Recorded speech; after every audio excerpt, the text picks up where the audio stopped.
കഴിഞ്ഞ പാർലമെന്റിലെ വിടവാങ്ങൽ ചടങ്ങിന് മുൻപേ പ്രധാനമന്ത്രി കുറച്ചു മികച്ച എം പിമാരെ ഉച്ചഭക്ഷണത്തിന് ക്ഷണിച്ചു.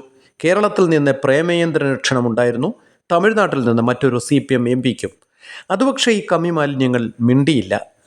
നിശ്ചയിച്ചുറപ്പിച്ച ക്യാപ്സൂളുകൾ ഗോവിന്ദാദികളും ഈ ബ്രൂട്ടസ് ഉൾപ്പെടെയുള്ള എല്ലാ കുറുക്കന്മാരും വാരി വിതറി, എന്നിട്ട് ഓരിയിട്ടു. പ്രേമചന്ദ്രൻ സംഘി വരുന്ന ഇലക്ഷനിൽ ജയിച്ച് ഡൽഹിയിൽ ഇങ്ങേരെത്തിയാൽ മോദിയുടെ മന്ത്രിസഭയിൽ മന്ത്രിയാവും. കൊല്ലത്തെ ഇസ്ലാം മത വിശ്വാസികൾ താമസിക്കുന്ന പ്രദേശങ്ങളിൽ ഈ നെറികെട്ട കമ്മി നേതാക്കൾ ക്യാമ്പ് ചെയ്ത് പ്രേമചന്ദ്രനെ സംഖ്യയാക്കി. പക്ഷേ തിരിച്ചറിവുള്ള കൊല്ലംകാർ അയാളുടെ ഭൂരിപക്ഷം കൂട്ടി. കാലം എല്ലാറ്റിനും കണക്ക് ചോദിച്ചേ പോകൂ. ഒറ്റുകാരാരെന്ന് കേന്ദ്രമന്ത്രി തന്നെ വെളിപ്പെടുത്തിയിരിക്കുന്നു. കാരണഭൂതൻ മോഡി ബന്ധത്തിലെ പാലമാണ് ഈ മഹാൻ. മറ്റൊരാൾ തിരുത. ഇവനൊക്കെയല്ലേ യഥാർത്ഥ രാഷ്ട്രീയ ചെന്നായ്ക്കൾ.